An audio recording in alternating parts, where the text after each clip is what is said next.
Louvado seja o nome do Senhor. Se puder, quero cumprimentá-los mais uma vez com a paz do Senhor. Se você tiver condições, mantenha a sua Bíblia aberta.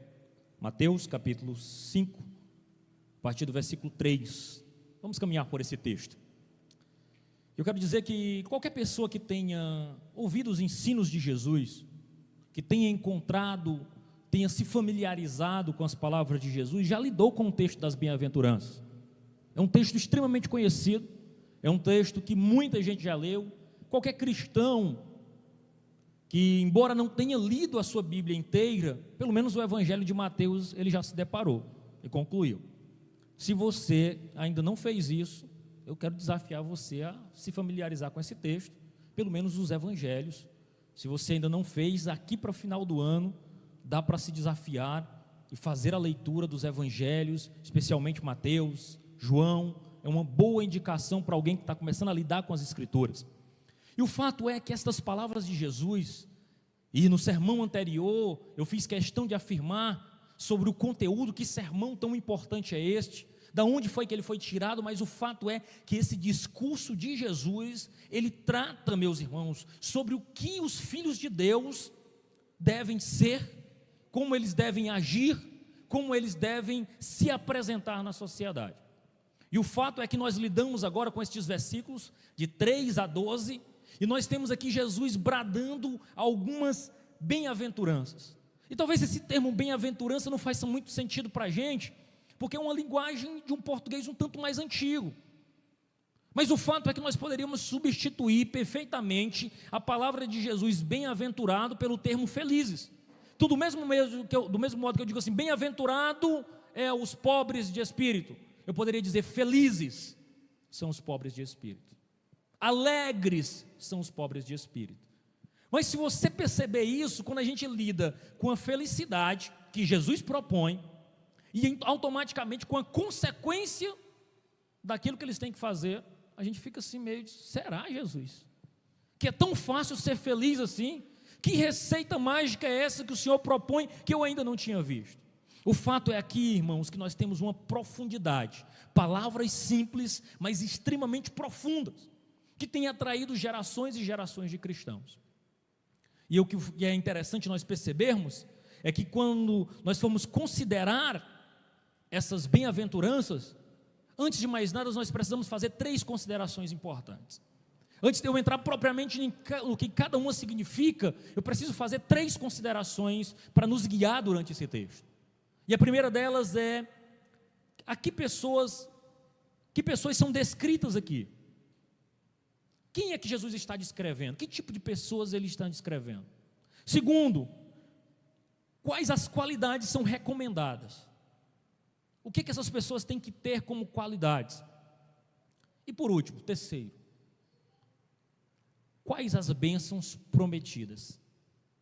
Porque aqui nós temos as pessoas que são descritas, as qualidades que são esperadas e as bênçãos prometidas para aqueles que agem de acordo com as instruções de Jesus nesse texto. Tá bom? Vamos caminhar? As pessoas descritas. Então, as bem-aventuranças descrevem um caráter equilibrado e diversificado de que povo? Do povo cristão. Jesus estava falando com crente. Aqui o texto não está se referindo a 8 tipos de pessoas. Ele está se referindo a pessoas que tenham essas qualidades. Não é que um é manso e o outro tem fome e sede de justiça. O que Jesus está descrevendo aqui é que essas qualidades devem estar presentes na vida do cristão. Não uma nem outra, mas ele está desafiando ao cristão a possuir todas elas, a possuir essas características. São qualidades para um mesmo grupo ao mesmo tempo. Não se trata aqui de uma elite espiritual, mas são especificações que Jesus dá como cada cristão, com a qualidade que cada cristão deveria ter ou deveria ser. É importante a gente ressaltar que Jesus faz uma alusão de modo semelhante ao fruto do Espírito descrito por Paulo em Gálatas 5:22. A ideia de Paulo em Gálatas 5:22, ao citar os 9 gomos, ou 9 características do fruto do Espírito, não é que cada cristão, um grupo tenha um, o outro grupo tenha outro, mas que o cristão desenvolva essas características. É esperado que cada cristão frutifique o Espírito Santo na sua vida, do mesmo modo que Jesus está desafiando aqueles que são seus seguidores a externar essas bem-aventuranças, a mostrar essas qualidades espirituais. E aí, é bom a gente também não confundir com os dons espirituais, que aí é uma outra coisa. Enquanto que o cristão deve florescer, o fruto do Espírito deve ter as qualidades da bem-aventurança, os dons espirituais é uma outra coisa. Jesus dá os dons a quem Ele quer, e dons diferentes, porque a intenção dos dons é equipar os filhos de Deus para uma obra específica, enquanto que fruto do Espírito e bem-aventuranças deveria ser característica que nós, ao confessarmos Jesus como nosso Salvador, o Espírito Santo forjasse em nossos corações, para que nós ajamos e pensamos deste modo. Essas são as pessoas descritas. Que pessoas são essas? Os filhos de Deus, os cristãos, aqueles que abraçaram a fé em Jesus, deveriam externar estas bem-aventuranças. E quais são essas qualidades recomendadas? Note aqui que Jesus fala sobre pobreza, fala sobre fome, e a gente poderia entender aqui que tem que ser pobre, é isso? Tem que passar necessidade? Qual é a ideia de Jesus nesse texto? E esse texto nos dá algumas luzes, que Jesus não está falando aqui de qualidades físicas, Ele está falando de qualidades espirituais. A ideia de Jesus aqui não é alguém que padeça necessidade material, mas é alguém que esteja agora pobre em espírito, carente em espírito. Nós vamos entender o que é isso. Alguém que tenha fome e sede de justiça, qualidades espirituais. A ideia aqui, quando Mateus usa essa expressão pobres, ele está recorrendo a um conceito do Antigo Testamento, porque no Antigo Testamento nós tínhamos os pobres de Deus. Quem eram esses? Aqueles que nada possuíam e nada tinham, a não ser o Senhor. Aqueles que não poderiam confiar em ninguém, porque eram maltratados, padeciam necessidades, eram tiranizados, estavam sob o domínio dos poderosos, mas eram aqueles que só tinham o Senhor, que só recorriam ao Senhor, e nele tinham firmado a sua fé. Agora Mateus traduz esse texto e usa agora não o pobre do Antigo Testamento, mas o pobre de espírito, que é aquele quebrantado, contrito, que olha para si mesmo e enxerga-se um miserável, não tem mérito nenhum nele, porque tudo que há de bom nele é graça de Jesus Cristo. E quais são as bênçãos prometidas? As qualidades aqui elogiadas, irmãos. Bem-aventurados é uma receita de Jesus para a plena felicidade. Você quer saber uma coisa interessante? A maioria das universidades no mundo, isso começou em Harvard, possui em seu currículo, alguém que vai fazer um curso, uma disciplina chamada felicidade. A Universidade Federal do Piauí, que há pouco tempo terminei um curso lá, ela começou a produzir lá no departamento de ciências de materiais, ministrado por uma professora, inclusive amiga minha, a disciplina felicidade. Pasmem, extremamente procurada. É uma disciplina que lota turma. Todo mundo deseja e anseia por essa disciplina, porque todos estão em busca de algum modo de direcionamento, de um projeto de vida para lhe apresentar a felicidade. Aqui Jesus nos dá a receita daqueles que seriam felizes quando o homem externar essas qualidades emocionais fundamentais. O homem, a mulher, o jovem e a criança que reagir ao mundo, ao seu ambiente, com este espírito, terá uma vida feliz. Jesus nos dá a fórmula da felicidade, de uma boa saúde mental, que é hoje o que está em voga. É pessoas falando sobre cuidar da sua saúde mental. Aqui Jesus está dizendo, aquele que abraça essas qualidades emocionais, essas características emocionais, que reage ao mundo com esta perspectiva, será feliz. Olha Jesus nos dando a fórmula, olha Jesus nos dando a condição para isso. E aí, irmãos, é importante que a gente saiba que ninguém conhece o produto melhor do que o fabricante. Ninguém pode dar um manual mais adequado do que aquele que fabricou. E Jesus, nos conhecendo, quando Ele impõe a sua lei, quando nós nos propomos a obedecer à lei de Deus, nós nos encontramos e nos realizamos nele, porque fora de Deus e de sua palavra, qualquer sucesso, qualquer benefício, qualquer ganho, qualquer recurso financeiro, qualquer posição na sociedade, ela é traduzida em infelicidade. Mas mesmo aquele que está padecendo alguma necessidade aqui nesta terra, uma vez que ele encontra consolo em Jesus, ele passa a ter uma vida feliz. Porque nós entendemos que a felicidade, ela não está atrelada àquilo que o homem é capaz de produzir e marcar seu nome na história. Felicidade é ter Jesus em si e guiando os seus passos. E às vezes nós não entendemos isso. Mas eu tenho algumas perguntas, mas que bênção é essa?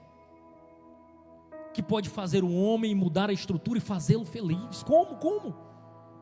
Como ninguém encontrou essa fórmula ainda. E é exatamente essas 8 qualidades que descrevem cada cristão.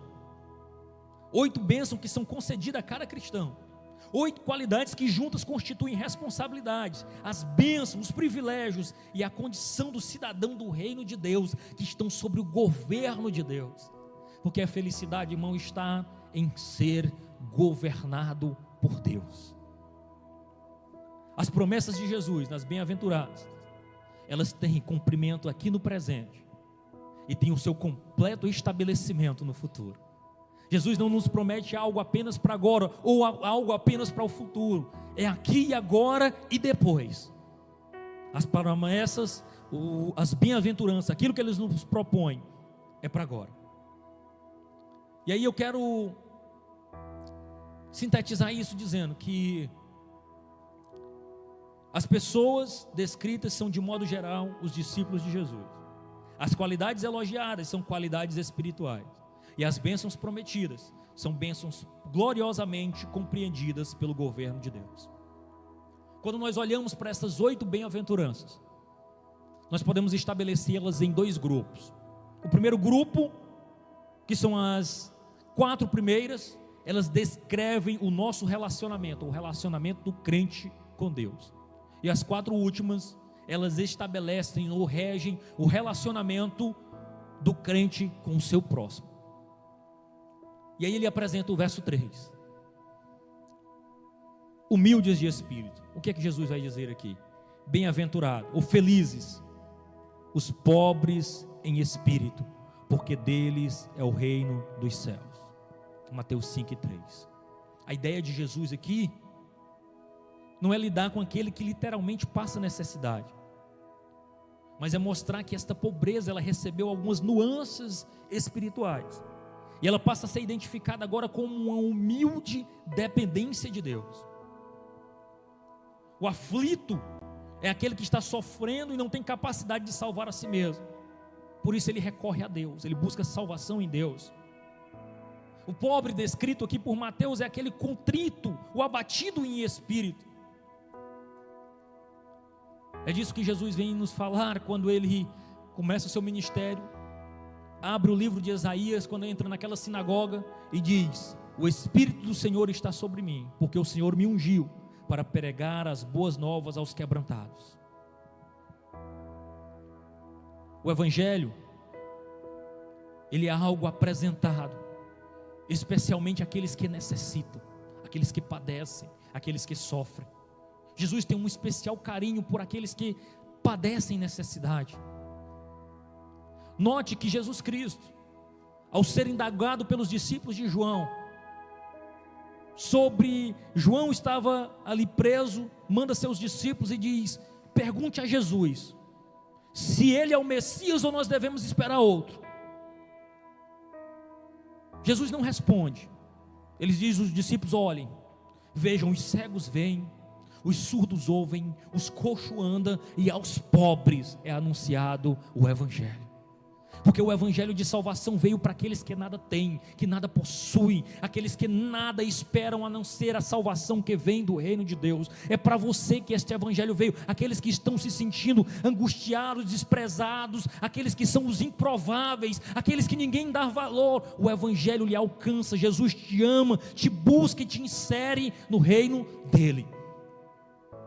O fato é, irmão, quando nós analisamos, exatamente os ricos são aqueles que mais se inclinam a transgredir a lei de Deus.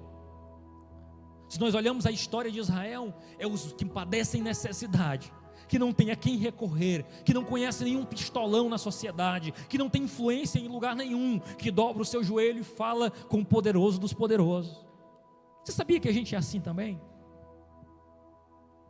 Você já se viu numa possibilidade que não tem a quem recorrer, a não ser a Jesus? Porque enquanto a gente pode falar com alguém, a gente fala. Não é assim? Se você conhece um deputado, um vereador, um prefeito, você diz, não, mas fulano vai falar por mim. Fala com fulano que ele resolve a tua causa. Aí a gente nem ora.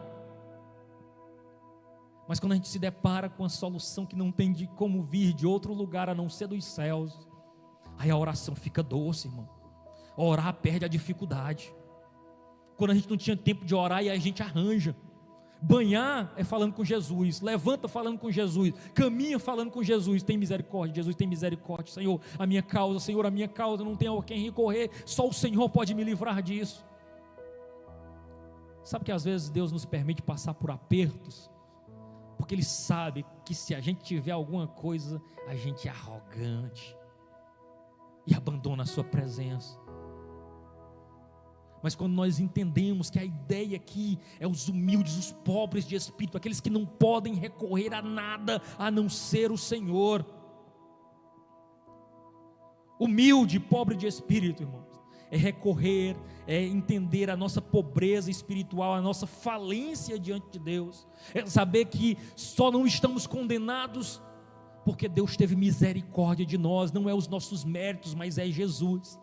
João Calvino, tratando esse texto, ele diz que só aqueles que em si mesmo forem reduzidos a nada e repousam na miséria de Deus, é pobre de espírito. O pobre de espírito é aquele que entende que só Jesus, só Ele é que pode cuidar de nós.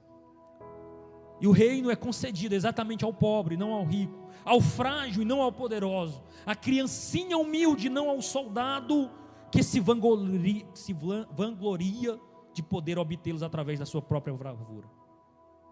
Ou seja, irmãos, a condição indispensável para receber o reino de Deus é o reconhecimento da nossa pobreza espiritual. Nós precisamos entender isso, irmãos. Tudo que nós temos, tudo que nós somos, todas as oportunidades que nós temos de servir ao reino de Deus, é fruto da sua graça, é fruto da sua bondade. É nesta hora que nós avaliamos os talentos que Deus nos deu e percebemos que se Ele nos capacitou, é porque Ele nos quer na sua obra e no seu reino. Se você sabe fazer alguma coisa e não faz, você está pecando contra a benevolência de Deus, porque sem a sua poderosa mão você não é nada.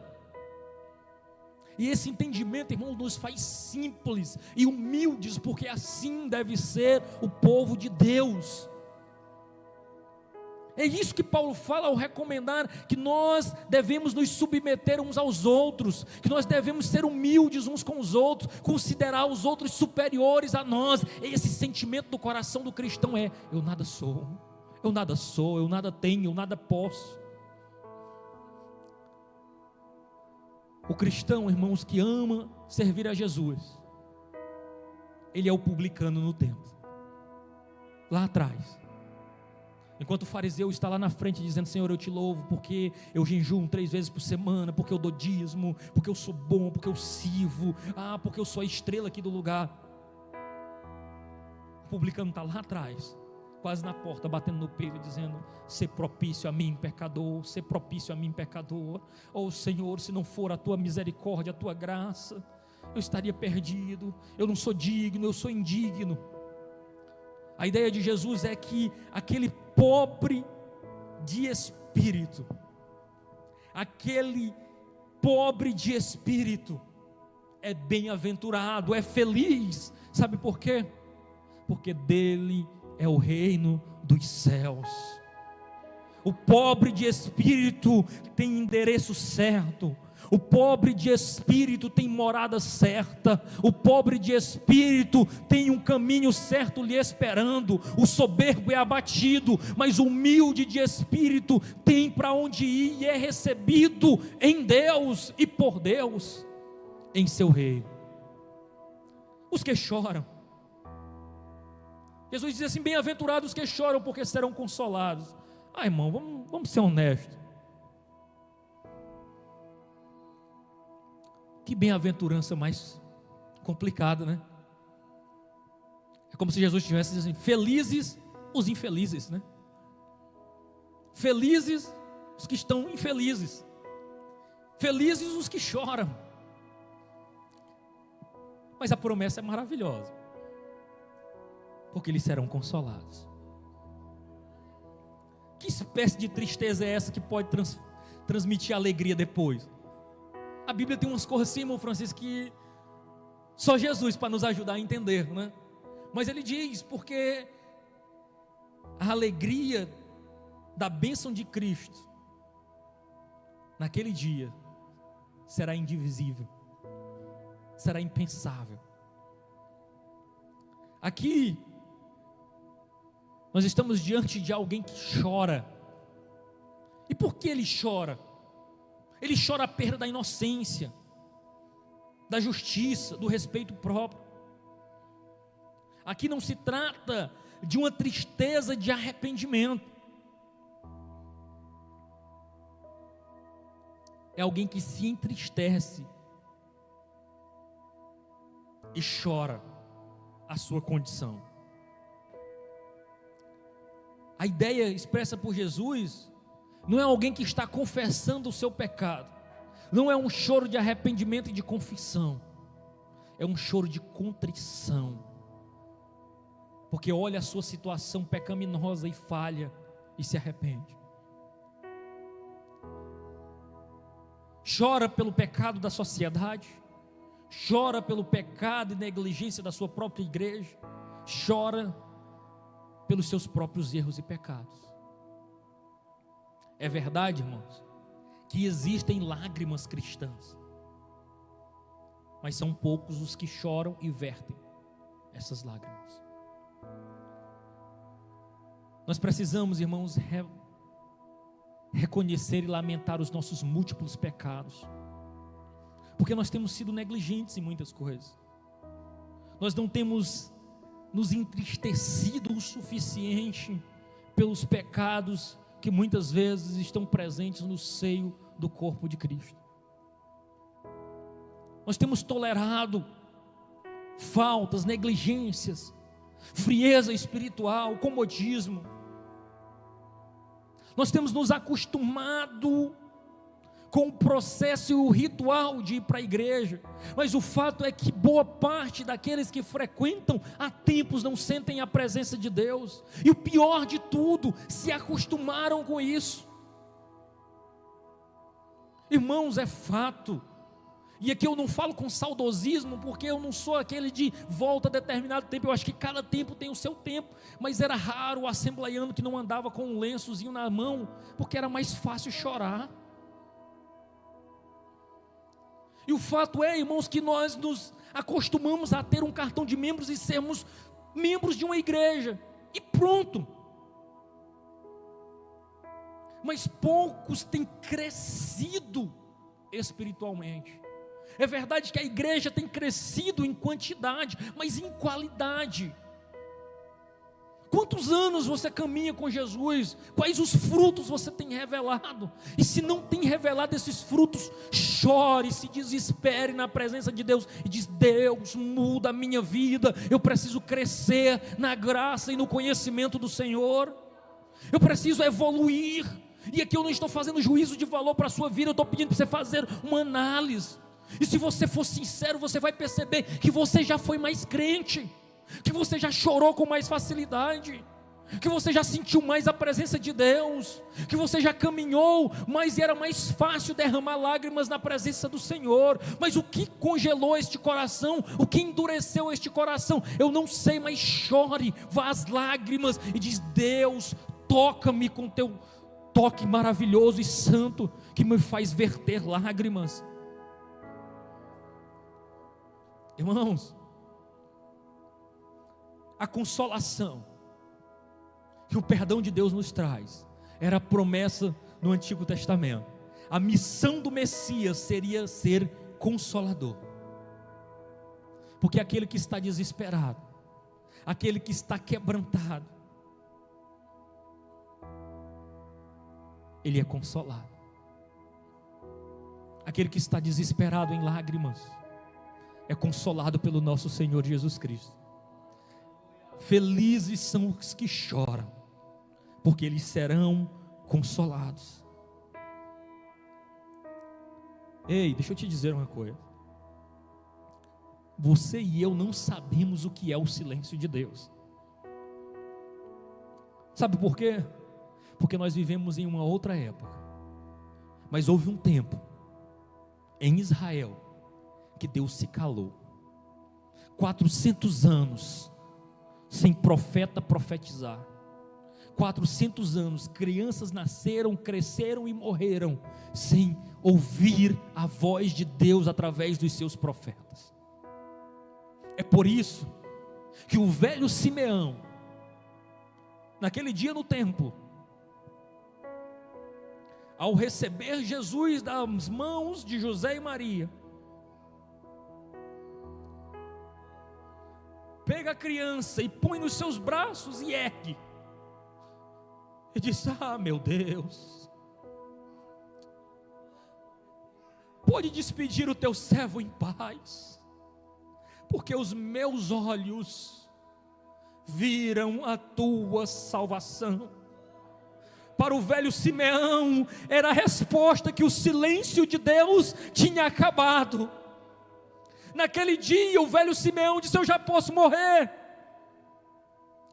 porque eu já vi a promessa de Deus se cumprir, a salvação dele chegou, acabou-se o silêncio de Deus, 400 anos calado, agora eu vejo Deus falar novamente. Nós não vivemos esse tempo, Deus tem falado, irmãos, Deus tem falado conosco, agora o nosso coração está petrificado, nós precisamos ir às lágrimas, porque o Consolador está ao nosso alcance. O Consolador está conosco, o Consolador está presente, o Consolador deseja ver os que choram, porque Ele tem consolo para a tua alma. Chore os seus pecados, chore os pecados da nação, chore aqueles que morrem sem conhecer Jesus, chore porque nós não temos um avivamento, chore porque muitos estão pecando como se Jesus não fosse voltar, chore porque muitos estão padecendo no inferno, quando poderia se voltar para Deus, chore porque nós não temos um avivamento e um bradar, um despertamento em missões. Pessoas estão mais preocupadas em viver a sua própria vida do que servir e se sacrificar pelo reino de Deus. Choremos, igreja do Senhor, vamos às lágrimas, porque Jesus tem consolo para nós. Os mansos, verso 5: bem-aventurados mansos, porque herdarão a terra. A ideia aqui trazida por Mateus, num grego, era praur. Eu não vou ficar aqui externando grego, porque eu nem sei mesmo. Mas a ideia aqui era gentil, humilde, atencioso, cortês, alguém que era capaz de exercer um autocontrole. E aí ele diz que bem-aventurados mansos, porque eles vão herdar a terra. E aí a gente olha para as palavras de Jesus e pensa: que espécie de gentileza é essa? Que os seus possuidores são declarados felizes e são capazes de herdar a terra.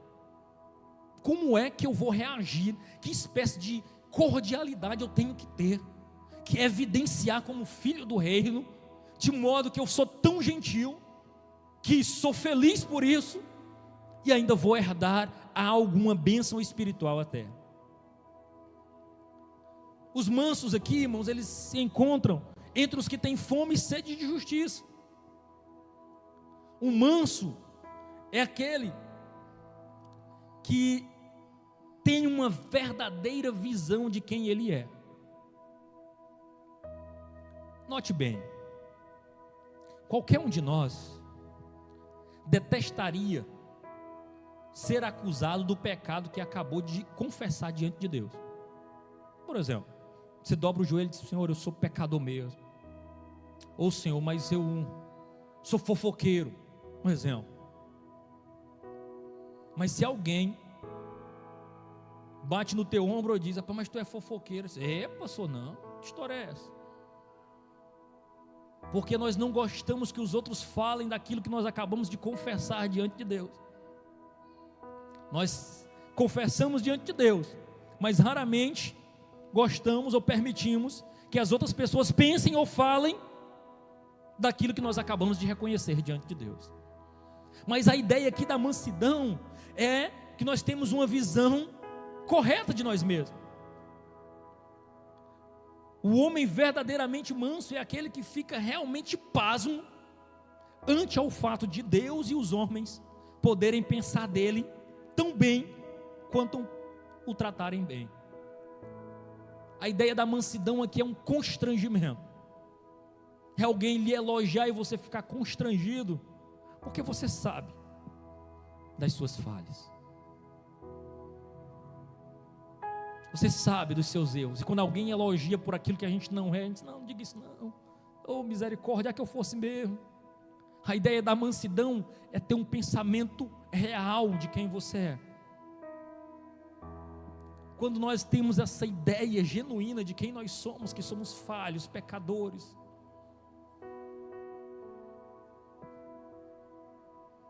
nós estamos na condição de mansidão, de tomarmos posse de uma herança espiritual em Cristo. Porque tudo é nosso se nós somos de Cristo.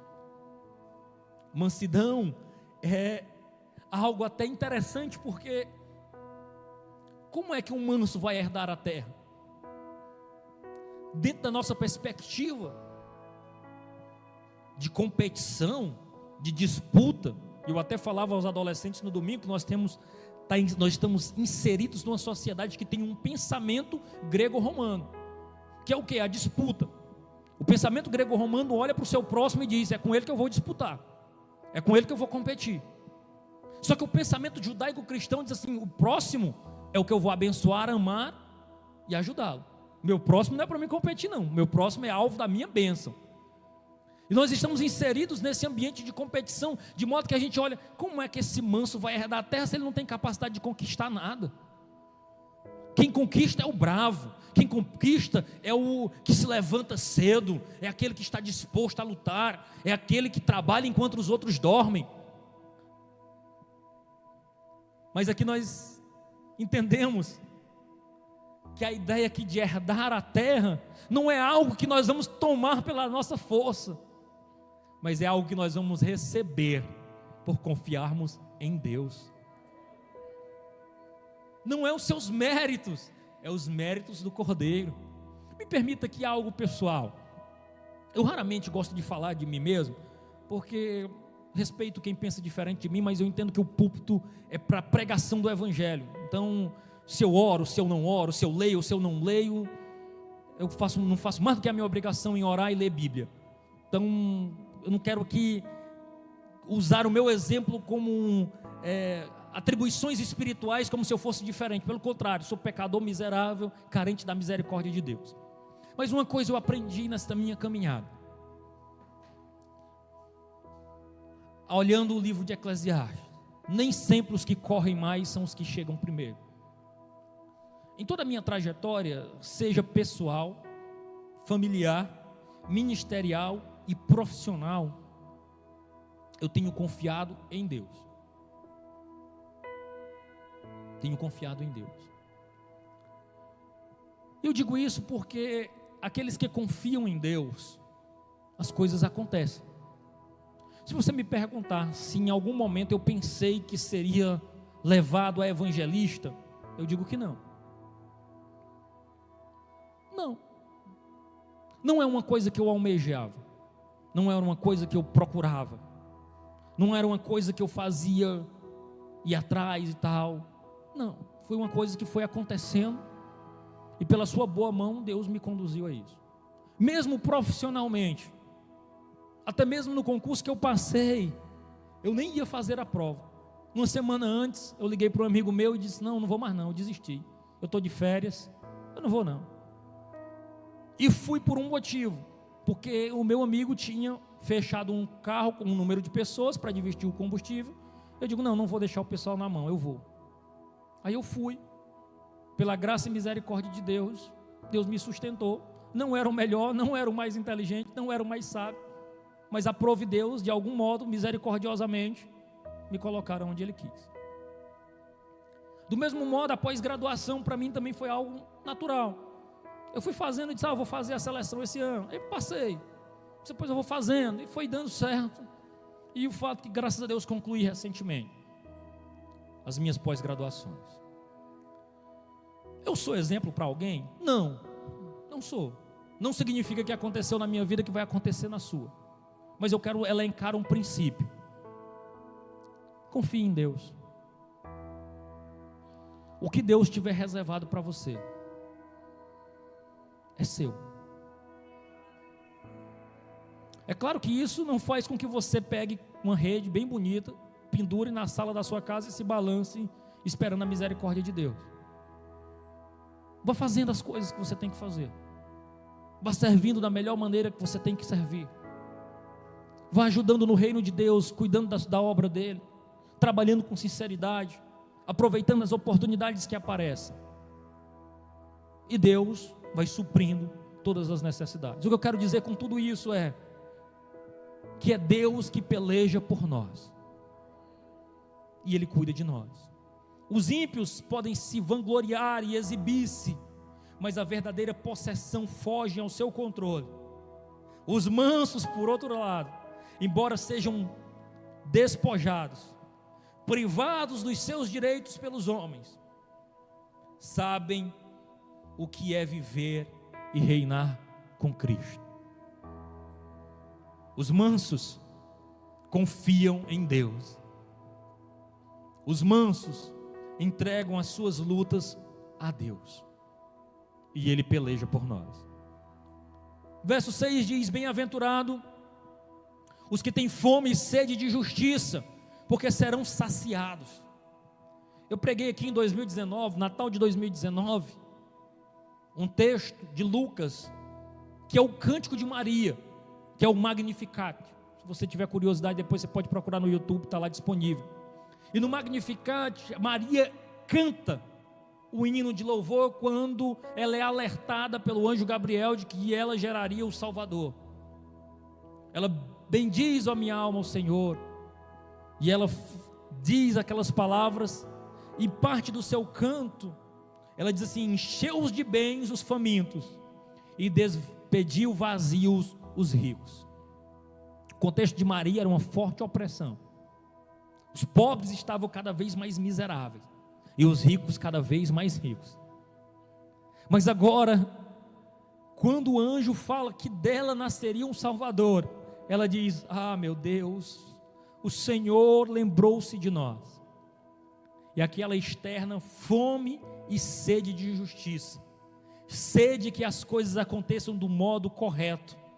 A ideia da justiça bíblica é uma justiça legal, uma justiça moral e uma justiça social. A ideia da justiça legal é a justificação, um relacionamento certo com Deus. A justiça moral é a justiça de caráter, uma conduta que agrada a Deus. É exatamente o contraste que existe entre a justiça cristã e a do fariseu, da hipocrisia. E por último, a justiça social é a libertação do homem da opressão, a promoção dos direitos, da justiça nos tribunais, a integridade nos negócios, a honra no lar e nos relacionamentos familiares. A ideia aqui é que Jesus está dizendo: bem-aventurados os que têm fome e sede de justiça, aqueles que não se calam diante da opressão, aqueles que transformam a sociedade num ambiente melhor pela sua presença. É disso que Paulo fala aos Romanos: há uma ardente expectação da criação pela manifestação dos filhos de Deus. Os filhos de Deus precisam se posicionar na sociedade como exemplo de correção, como exemplo de atitude digna de um cristão. Os filhos de Deus precisam se posicionar como aqueles que não andam com a corrupção, mas andam com a retidão, com a integridade. Há uma carência, irmãos. Olha, eu já disse para vocês aqui várias vezes, eu fico triste em saber que no Brasil tem 65 milhões de evangélicos. Mais de 1/3 da população. Infelizmente, nós não vemos a melhora na sociedade. Isso é triste, porque ela deveria melhorar desde dentro da nossa casa. Os nossos filhos não deveriam aceitar a injustiça e não deveriam compactuar com a corrupção. Nossos filhos deveriam estar do lado do direito, mesmo às custas do seu próprio nome. Deveriam se posicionar, jamais colar numa prova, jamais transgredir, jamais receber um troco que não lhe pertence, jamais aceitar dentro do ambiente do seu lar um brinquedo diferente que você não comprou. Correção mínima. Os filhos da luz são diferentes dos filhos das trevas. Os filhos das luzes se posicionam em retidão. Os filhos da luz são diferentes no seio da sociedade. Os nossos filhos deveriam ser os mais corretos, os mais íntegros. Para quê, irmão? Para que a sociedade fosse transformada. Eu não creio que a transformação virá a partir de um presidente. Eu não creio que ela virá a partir de uma bancada evangélica que às vezes muito mais envergonha do que ajuda. Mas eu creio que se cada cristão se posicionar dentro da sua casa, cada pai de família não aceitar a corrupção e passar isso para os seus filhos, para os seus vizinhos, para a sua família, a igreja é transformada, a sociedade é transformada e o nosso ambiente é transformado. Porque a justiça, ela sai de dentro para fora. Os transformados filhos de Deus corrigirão os erros que estão na sociedade. Aí sim eu creio na revolução dos filhos da luz. Eu creio na revolução dos filhos de Deus. Sede e fome de justiça serão saciados se nós desejássemos, se nós lutássemos, se nós estivéssemos ombreados para que essa transformação seja promovida. Os misericordiosos, irmãos, já estou caminhando para o fim. Bem-aventurados os misericordiosos, porque alcançarão misericórdia. Misericórdia é compaixão por aqueles que passam necessidade. Misericórdia é tratar os outros também com misericórdia. Nós não poderemos receber misericórdia e o perdão de Deus se não nos arrependermos. Senão nós não podemos proclamar que nos arrependemos de todos os pecados, se não formos misericordiosos com os que estão pecando. Ser manso é reconhecer diante dos outros que nós somos pecadores, mas ser misericordioso é ter compaixão pelos outros, pois eles também são pecadores. Às vezes, irmãos, nós somos ótimos juízes com os pecados dos outros e péssimos juízes com os nossos próximos pecados. Às vezes nós somos mais rigorosos com as falhas do nosso irmão, intolerantes, rígidos. Mas o fato é, irmãos, que nós estamos numa comunidade, nós aprendemos uns com os outros. Eu lembrei de um exemplo agora, não sei nem se ele faz muito sentido, mas eu estava acompanhado de alguns criadores de gado, e lá nós nos deparamos com um bezerro que estava com bichos no umbigo, irmão Francisco. E é muito interessante que a mãe do bezerrinho vai lá e lambe. E aí aquela experiência de coisa fez com que o vaqueiro experiente dissesse: olha, aonde tem um rebanho, e se um gado apresentar uma bicheira ou coisa do gênero, o outro cura ele. Eu digo: que história, rapaz. Se ele pudesse lamber, ele se lambe. Mas se for num lugar que ele não dá para ele lamber, para arrancar os bichos, os outros que andam com ele vão lá e lambem, para que ele seja sarado. Uns cuidam dos outros. Ora, mas se Deus, na sua lei natural, pôs isso no coração de um ser que não pensa, não deveria ser assim também esse sentimento em nós? Nós não deixaríamos alguém morrer com uma ferida, mas seríamos agentes de Deus para ajudar a tirar ali, sarar aquela ferida? Não seria este o exemplo dos filhos da luz, daqueles que são as imagens e semelhança do Filho de Deus? daqueles que não desejam apenas externar uma espiritualidade vazia, mas são agentes de transformação no mundo, companheiros que se ombriam na recuperação do seu próximo. Louvado seja o nome do Senhor. Esses são os misericordiosos, e aqueles que são misericordiosos alcançarão misericórdia quando chegar a sua vez. Os limpos de coração, bem-aventurados os limpos de coração, porque verão a Deus. Jesus faz um duro discurso para os fariseus, dizendo: olha, vocês limpam o exterior do prato, do copo, vocês deixam tudo bonitinho, mas o vosso interior é cheio de rapina e perversidade. A pureza do coração, irmãos, refere-se aos relacionamentos, um coração limpo, sincero, reto. Irmãos, infelizmente são poucos aqueles que têm procurado viver uma vida aberta. Agora nós começamos a usar máscaras, por um motivo pandêmico. Mas o fato é, irmãos, que muitos têm caminhado usando máscaras. E muitas vezes têm agido de um modo na igreja, de um modo na família, de um modo no seu ambiente de trabalho. São pessoas distintas. Muitos têm usado máscaras, têm agido de uma forma diferente daquilo que os filhos de Deus agem. E a ideia aqui expressa por Jesus é que nós precisamos ser limpos de coração, porque ao sermos limpos de coração, nós veremos a Deus. E eu fiz uma pergunta, e ela é muito sincera. Imagine a seguinte situação: digamos que você foi acusado de ser crente. Alguém te viu na rua e disse: pensa, está aí, vai um homem de Deus aí, é crente, e lhe desfere uma forte acusação de que você é um servo verdadeiro de Deus. E de repente forma em torno de você uma grande multidão, dizendo: é crente, é crente, é crente. Já pensou isso?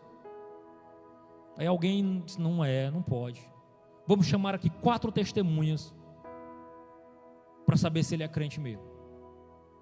Imagine que essas 4 testemunhas sejam 2 que você negociou recentemente, ou comprou ou vendeu, e mais 2 que trabalham com você. Agora responda sinceramente: você seria culpado de ser crente, ou você seria absolvido e sairia de lá e disse: não tem condição não, ele não é crente não, está absolvido, pode ir para casa? Como é que seria? Pense de um modo sincero e responda, porque isso fala muito como a vida que nós estamos levando. As últimas pessoas que você negociou saíram com a convicção de que você é crente? As pessoas que trabalham com vocês, talvez os seus mais chegados colegas, testemunhariam ao seu favor dizendo: rapaz, é crente, pode condenar, é crente de verdade, do que quer ir morar para o céu? Porque ser crente neste ambiente, irmãos, é muito fácil. Nós estamos cheios de crente aqui. Mas levar uma vida cristã no dia a dia, negociar limpo, testemunhar Jesus, saber que nós não somos de nós mesmos, mas nós temos um dono, que muitas vezes nós não vamos fazer o que nos agrada, mas nós vamos renunciar. Você já fez dieta na vida? Tem coisa mais horrorosa do que dieta, do que você olhar uma coisa, você não poder fazer, porque sabe que vai lhe fazer mal? É assim ser crente. Às vezes você quer fazer alguma coisa, mas eu sou crente, eu sirvo a Jesus, eu não sou de mim mesmo, eu pertenço, eu tenho um dono, eu sou um embaixador. É a liturgia do cargo, irmão. Ser crente tem uma liturgia. Ser crente não pode falar de qualquer jeito, não pode andar de qualquer jeito, não pode pensar de qualquer jeito, não pode vestir de qualquer jeito. Ser crente tem a liturgia do cargo, e a gente precisa estar ligado nisso. Toda a sua vida pública e particular é transparente diante de Deus e dos homens. Só os limpos de coração verão a Deus.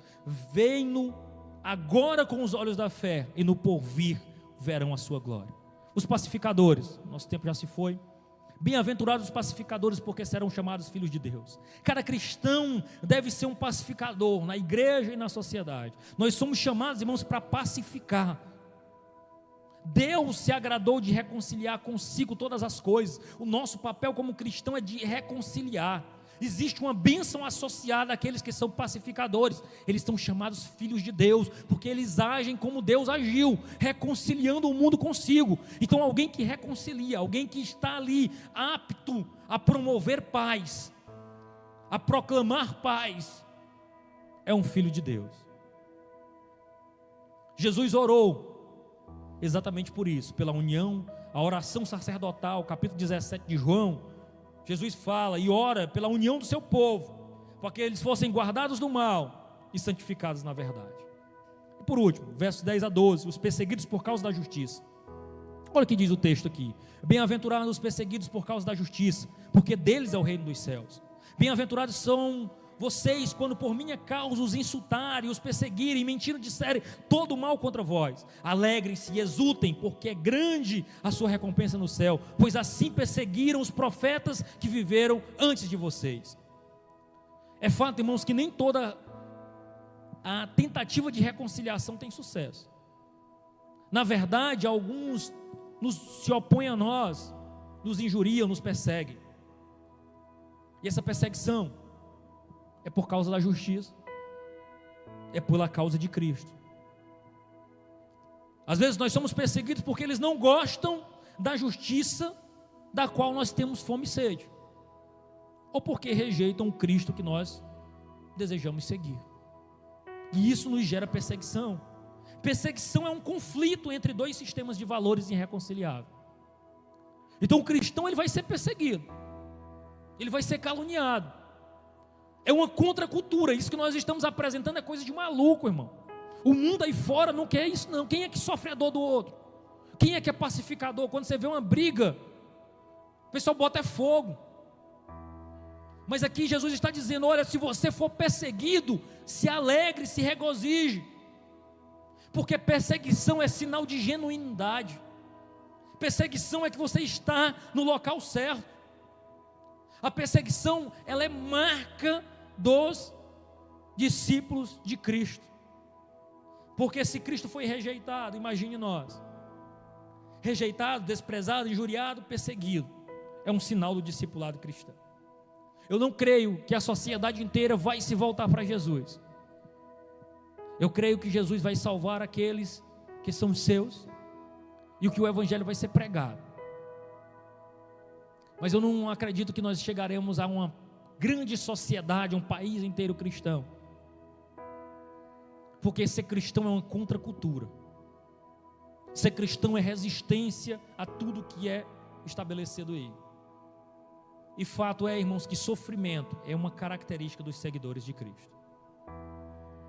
Na Confissão de Augsburgo diz que a igreja é a comunidade dos que são perseguidos e martirizados por causa do evangelho. Então não existe essa igreja midiática, essa igreja que estão aí, a igreja das massas. A genuína igreja de Cristo, ela padecerá, porque ela pregará o evangelho genuíno. E o evangelho genuíno fere os ouvidos daqueles que não são de Deus. O evangelho genuíno provoca dores naqueles que querem viver a sua própria maneira. Então aqui nós temos pintado, irmãos, um retrato do discípulo de Cristo. Primeiro nós vemos ele de joelhos diante de Deus, reconhecendo sua pobreza espiritual e chorando por ela. Isso o torna manso e gentil em todos os seus relacionamentos. Mas ele não se estabelece aí, porque ele tem fome e sede de justiça, anseia por crescer na graça e na bondade. E aí nós passamos a ver o relacionamento do cristão com Deus, inserido na sociedade, participando dos sofrimentos do mundo, demonstrando misericórdia com aqueles que foram golpeados pela adversidade e pelo pecado. A cada nova bem-aventurança aprofunda-se o abismo entre o discípulo e o resto do povo, porque bem-aventurados aqueles que seguem a Jesus. O discípulo sabe o fim de todas as coisas. Irmãos, nós temos aí uma sociedade que está lutando por projeção, que está lutando por obter algo, por progresso, por futuro, por tecnologia, por ocupar espaços. Mas nós, os discípulos de Cristo, nós já sabemos o fim de todas as coisas. Nós já conhecemos o final da história, e é por isso que nós nos acalmamos, porque sabemos que naquele grande dia nós seremos recebidos com Deus. Então a nossa luta não é a luta que o mundo está lutando. A nossa luta é um relacionamento sincero com Deus e uma influência na sociedade para que ela mude e se volte para Jesus. Nós somos estrangeiros, hóspedes indesejáveis, perturbadores que são rejeitados. E Jesus parabeniza aqueles que o mundo mais despreza e chama de bem-aventurado aqueles que o mundo rejeita. O caráter do cristão é contracultural. Louvado seja o nome do Senhor. Amém? Que Deus em Cristo nos abençoe, que você possa meditar